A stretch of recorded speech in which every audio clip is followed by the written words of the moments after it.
Hi there, friend. I truly appreciate you taking the time to watch this video, and if you decide to subscribe, know that it would mean the world to me. Let's get into the story. My name's Joe, and everything I thought I understood about my life came crashing down because of something a nurse said shortly after I said my final goodbye to my wife. Denise and I had been together for 23 years when she passed away in that hospital bed. Over 2 decades of what I believed to be authentic love, shared dedication, and the kind of life you slowly build together over time. We raised 2 wonderful kids, now both in college. That house we bought in our 20s had transformed into a true home, filled with years of memories. I genuinely believed I knew everything about Denise, the woman I fell in love with when I was 25. But as it turns out, there were things I hadn't seen.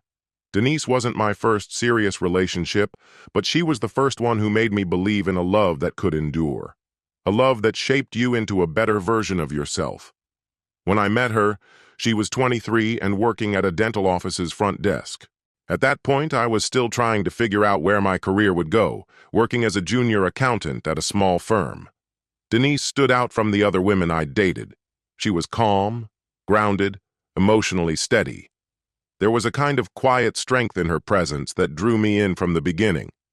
Eventually, I learned she had recently ended a long-term relationship with a guy named Jeremy. They'd been together for 3 years, but had parted ways due to differing visions for the future. She hardly ever spoke about him, just mentioned his name and that they weren't aligned in what they wanted out of life. I never minded that I wasn't her first serious partner. What mattered was that she and I had found each other, and being with her just felt like the right thing. After 2 years of dating, I proposed. She said yes, and her excitement was unmistakably genuine. We opted for a small, intimate ceremony with just our closest friends and family.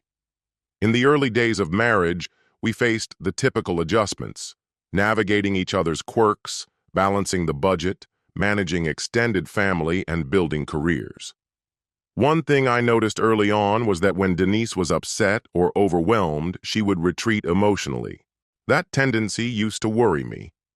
She'd grow quiet, almost unreachable. But with time, I realized the best way to support her was to give her room. Eventually, she'd come back around, and we always managed to talk through whatever had happened. Things took a beautiful turn when she got pregnant. That changed everything, in the best possible way. Something in her softened. She became more open, more joyful. She fully embraced motherhood from the moment she found out. Sophia and Carl came into the world healthy and full of life. Sophia had Denise's dark hair and, according to most people, my eyes. Carl looked more like his mom, but carried my stubborn streak from the very beginning. Watching Denise care for our babies was like discovering a whole new side of her, gentle, patient, fiercely loving. I found myself falling for her even more deeply during that time. Those early parenting years were difficult, of course, but also deeply rewarding. Denise left her job to be a full-time mom, a decision that was hard on our finances but felt right. We cut corners and made sacrifices to make it work. She was the kind of mother who remembered every tiny milestone, threw heartfelt birthday parties, and stayed actively involved at school. Our children adored her. She seemed most alive when she was caring for them. As the years rolled on, our marriage settled into its rhythm. Like any couple, we had our share of arguments and quiet spells. But I came to understand her better with time, when to offer support, when to give her space. While she wasn't the most physically affectionate person, she showed her love in meaningful ways. Cooking my favorite dishes, paying attention to the small details, and standing by me when I left my firm to start my own accounting business. Sophia and Carl grew up in a warm, loving household. Sophia was imaginative like Denise, always painting or building something. Carl was more analytical and passionate about sports. When they got to high school, it felt like we'd made it through the hardest parts of parenting. We survived tantrums, school dramas, and the unpredictable teenage years. Our marriage felt more solid than ever, like we were truly a team. We began dreaming about our next chapter, travel, hobbies, and the things we'd postponed for years. When Sophia left for college to study art therapy and Carl went off to a business school 4 hours away, the house fell into a strange silence. For the first time in ages, it was just the two of us. That shift hit Denise harder than I expected. She had invested so much of herself into being a mom that she seemed lost without that constant role.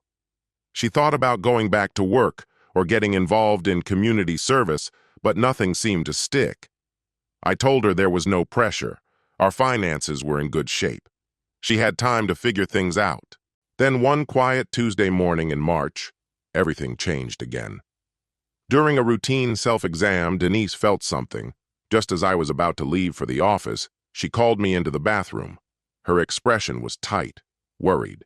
She took my hand and placed it where she'd felt it, a hard, unmistakable lump in her right breast. We tried to stay calm, told ourselves not to jump to conclusions. But we booked a doctor's appointment that same day. What followed was a blur of appointments, scans, and medical jargon. I cleared my schedule to be with her through it all.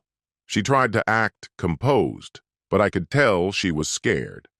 When the doctor confirmed it was breast cancer, Denise collapsed into a kind of grief I'd never seen from her before.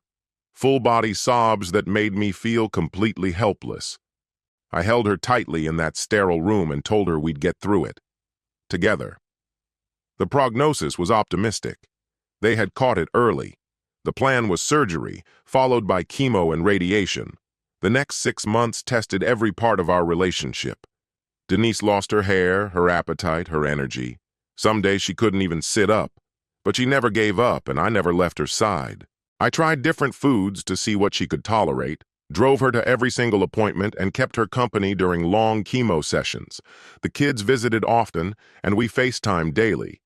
Denise always put on a brave face for them, but I saw how drained she truly was. When her final scans came back showing no evidence of cancer, we finally had something to celebrate. Slowly, her hair began to grow back. She regained some strength and put on a little weight. Life started to feel good again, possibly better than it had in a long while. We cherished every moment with a new kind of gratitude. Denise threw herself back into life with determination. She started volunteering at a local nonprofit that supported people dealing with cancer. She also picked up painting, something she'd always wanted to do but never found the time for. The kids were flourishing in their studies, and things finally felt like they were moving forward again. Then, out of nowhere, the cancer came back. Carl had come home for spring break, and he was the first to voice concern. He said Denise looked exhausted all the time and seemed to be losing weight. I'd been so buried in work that I hadn't paid close enough attention. But when he said it, I couldn't unsee it. I asked Denise about it. She brushed it off, saying she was just tired from being busy. Still, I encouraged her to see her doctor, just to be safe. The cancer had returned, more aggressive, more advanced than before. The moment the oncologist walked into the room, his expression alone made words unnecessary. We already knew. This time, it felt final. Denise received the news with an unsettling calm. She didn't cry or flinch. Instead, she absorbed the information, listening intently as the doctor laid out the treatment options. She asked practical questions: how long each would take, what side effects to expect. On our way back to the car, she gently squeezed my hand and said we needed to talk to the kids as soon as possible. That was the beginning of a long goodbye that unfolded over 2 years. Denise agreed to some of the treatments but declined the harsher ones. She told me she wanted to remain herself, not a shell dulled by medications. She chose quality over quantity, wanting to live fully instead of simply prolonging the inevitable. We made the most of that time. Sophia and Carl visited home more often. On days when Denise had energy, we took short trips. She spent hours sorting through old photographs, assembling albums, and writing heartfelt letters for birthdays and milestones she might not live to see. She even made arrangements for her own funeral. Odd as it may sound, it gave her a sense of control. She wanted everything to reflect her wishes, down to the smallest detail. As her condition worsened, I took more time off work to stay by her side. Her hospital stays became more frequent, at first for therapies, then just for managing her pain, and eventually because she was too weak to be at home. The kids rotated their visits, and I practically lived in the hospital, sleeping in the uncomfortable chair beside her bed. 3 weeks before she died, doctors informed us that her organs were shutting down. She was moved to a private room, and we were told that from this point forward, the focus would be on comfort, not recovery. Denise accepted this news with a grace I couldn't match. She told me she had given it her all, but now she was exhausted, ready to let go. That final week was the hardest. Sophia and Carl returned, and we took turns staying with her around the clock, making sure she was never alone. Occasionally, she would open her eyes, recognize one of us, and offer a faint smile.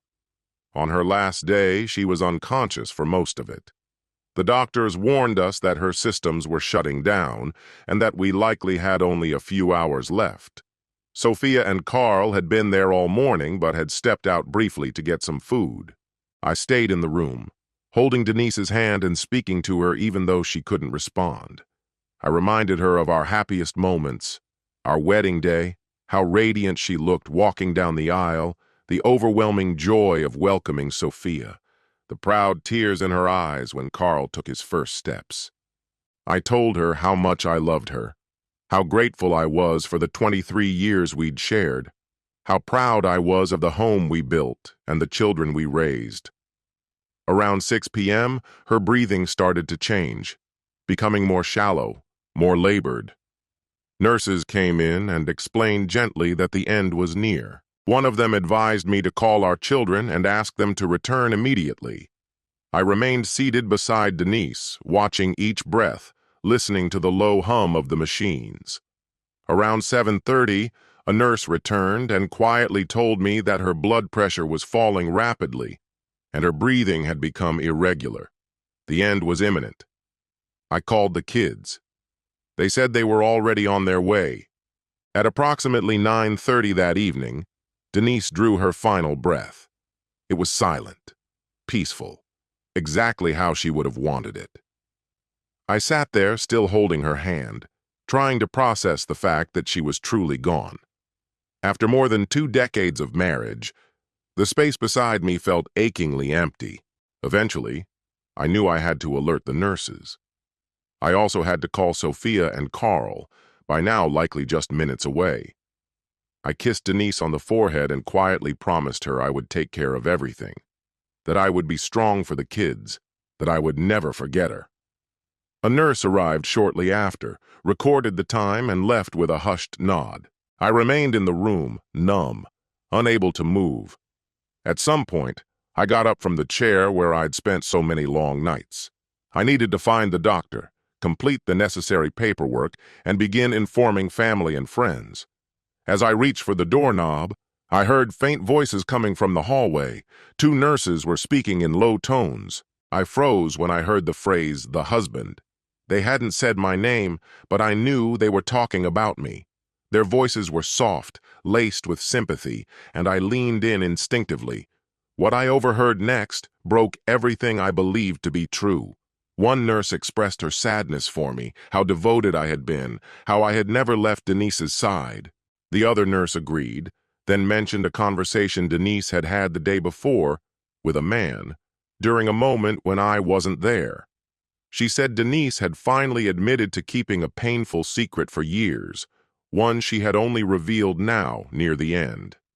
The younger nurse said she'd walked in and caught Denise speaking softly with this man. According to her, Denise had confessed that the children I had raised weren't biologically mine, that another man was their real father, that Denise had kept this from me their entire lives, and the children still had no idea. My heart started pounding. My legs felt like they might give out. I wanted to believe they were speaking about someone else, another patient, another family. But deep down, I knew better. I stood frozen, unable to move as the nurse's footsteps faded down the hall. Eventually, I opened the door and stepped out. The 2 women were walking away toward the nurse's station. When they saw me, their faces shifted, surprise, then discomfort. The older nurse, whom I recognized from Denise's room, forced a polite smile and offered her condolences. I stared at them, these professionals who had cared for Denise so kindly, and suddenly they seemed anxious to get away from me. I told them I had overheard their conversation, that I knew they had been talking about my wife. The younger nurse lowered her gaze, avoiding my eyes. The older one, her badge said Margaret, tried to maintain eye contact, but guilt was etched across her face. She started to deflect, suggesting maybe I had misunderstood, that their discussion was about general patient matters. But I wasn't fooled. I had heard too much, and for the first time since Denise died, I felt something other than grief, rage. I told them point blank that I had heard every word, that they hadn't been gossiping, they'd been talking about my family, about my children. Margaret realized the truth couldn't be denied any longer. She offered to speak with me privately. I declined. After sharing more than 2 decades of marriage with Denise and weathering all of life's trials together, I believed I was entitled to know exactly what she had said during her final hours. The younger nurse, her name badge read Jennifer, looked uneasy as she met my eyes. She told me that the day before, while I'd briefly gone home to shower and change, Denise had been in severe pain. The medications had made her emotional and vulnerable, and during that time, a male friend had come to visit. That's when Denise started to speak about things she regretted, decisions she wished she could go back and undo. I asked Jennifer to be specific. What, exactly, had Denise said? Jennifer admitted she hadn't caught the entire conversation, but believed the man Denise was talking to was actually the biological father of our children.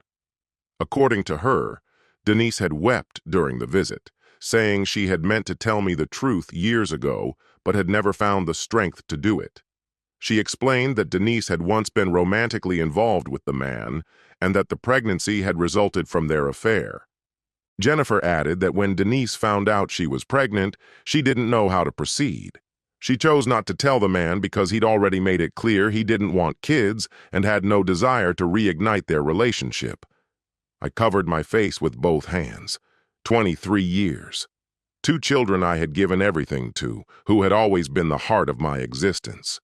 I thought our marriage was rooted in transparency and trust, and now I was being told that it was built on a long-kept secret. I looked back up and asked whether there was anything more they'd overheard. Jennifer shook her head. I then asked if I could check the visitor log to see the man's name. Another nurse, Margaret, offered to find it for me. While she walked off, Jennifer stayed nearby, silent but present. After a few minutes, Margaret returned holding a clipboard with the visitor sheets. She began reading through names I instantly recognized, until one stood out, Jeremy Williams. He had signed in 4 times in the past couple of weeks, each time during the hours I had stepped away from the hospital. I needed a moment to piece it together. Jeremy. He had been Denise's ex-boyfriend. The realization landed like a body blow. I went cold. I told the nurses I wanted to see Denise again. They suggested gently that I give myself some time to process everything, noticing how shaken I looked. But I was resolute, and they didn't stop me as I walked back to her room. She looked exactly as she had half an hour earlier, still serene. But everything had shifted. I gazed at her face, trying to reconcile this new truth with the woman I thought I'd known so intimately. I searched her expression for answers, for some final message. But there was nothing more to ask. She was already gone. My mind drifted through the years, remembering the occasional emotional distance I'd sensed, those moments when something about her seemed guarded. I had always attributed it to her being naturally reserved. Never did I imagine she had been hiding something of this scale. And then there were Sophia and Carl, probably en route to the hospital right then, preparing to say goodbye to their mother and turn to me, their father, for strength. They had no idea that everything they knew about their origins was about to unravel. They didn't know the man who raised them wasn't their biological father. nor that their real father had visited their mother just days before she died. I sat beside Denise and looked at her one final time. I anticipated rage, betrayal, maybe even hatred. And yes, those feelings were there. But what dominated was a vast emptiness. Whatever combination of fear, shame, or misplaced love had led her to keep this from me, she had taken her reasons with her. Now I was left behind, tasked with deciding what to do with what I'd learned. I had to figure out whether to tell Sophia and Carl the truth, or protect them from it. I had to re-examine everything I thought I knew about our life together. Then I heard familiar voices in the hallway. It was Sophia and Carl talking to the nurses, asking where their mother was. In just a few seconds, they would walk through that door, expecting their father to be there, steady and strong in their grief. But biologically, I wasn't their father. I was just the man who had loved their mother and unknowingly raised someone else's children. I stood and approached the doorway, unsure how to start, unsure of anything. How do you tell your children that their entire family story was based on a lie? How do you explain that their mother's last confession changed everything? The moment they saw me, they rushed into my arms. I held both of them close, these two people I had loved unconditionally their entire lives, and softly told them their mother had passed about an hour ago, peacefully. Together, we stepped into the room. They whispered their final words to her. I stood behind them, watching with a heart heavier than I'd ever felt. In the hours that followed, once the initial storm of grief had settled, I realized I had a major decision to make. Should I reveal the truth about their biological father? Or was it kinder to keep it hidden, to honor the secret Denise had taken to her grave? For the time being, I chose silence. They were mourning. We had a funeral to organize. I told myself there would be time later to revisit the question. Maybe I would never tell them. Maybe some truths did more damage than good. But in the days that followed, as we prepared for the service and leaned on each other, the secret gnawed at me. I couldn't carry it alone. 2 weeks after we buried Denise, after Sophia and Carl returned to school, I was alone in our quiet house. That's when I made my decision. I needed answers. Solid, undeniable proof. I went to a clinic and submitted my DNA. Then I reached out to Sophia and Carl, asking them to join a genealogy project I claimed was to preserve our family history in Denise's honor. They agreed without question. 3 weeks later, the test results arrived. Neither child shared my DNA. The truth was now written on paper. 23 years of fatherhood, of loving what I believed were my own children. A marriage I thought was based on loyalty. All of it rooted in a lie Denise never confessed. Sitting at our kitchen table, I stared at the results and let the full weight of the grief hit me. I hadn't just lost Denise, I had lost the life I thought I'd built. The truth had stolen my foundation, my trust, my clarity, my past. But what now? Sophia and Carl had already lost their mother. Could I take away their father too? I had been there for every scraped knee, every bedtime story, every major life moment. I wasn't their father by blood, but I had been in every other way that counted. Did they deserve to know the biological truth? Or did they deserve to be spared that pain? I didn't have a clear answer then. Denise had left this burden behind, but now it belonged to me. I had to decide if it was better to protect the truth or to reveal it, knowing the consequences. The only thing I was certain of, the only thing that still anchored me, was that love isn't defined by genetics. Love is what you build over time. It's in the nights spent comforting them, the laughter shared, the unwavering presence. My blood didn't run in their veins, but my heart had been theirs from the start, and I hoped, deeply, that that would still be enough. Sophia and Carl are, and always will be, the children I nurtured, supported, and gave everything to. They're the ones who made me proud to be a parent, the ones I stood by through every stage of their lives. Even if the facts about their biology turned out to be different from what I believed, my love for them hasn't changed. They're still the family I claimed as mine, day after day. Whatever Denise's reasons were for keeping the truth from me, whether rooted in guilt, fear, or something she couldn't even name, she left me with two extraordinary human beings to care for. I only wish she had trusted me enough to share the truth while she still had the chance. But that wasn't a choice I ever got to make. Denise made her decisions.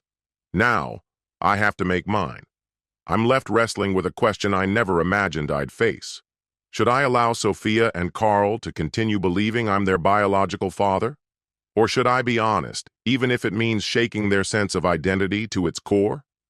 Whichever road I choose, one truth remains unshaken. I love them deeply. That love doesn't come from DNA. It comes from years of being there. After more than 2 decades, I'm still their father in every way that counts. Even if part of me still struggles with the weight of what Denise kept from me and the impossible situation she left behind. So that's the conclusion of this chapter.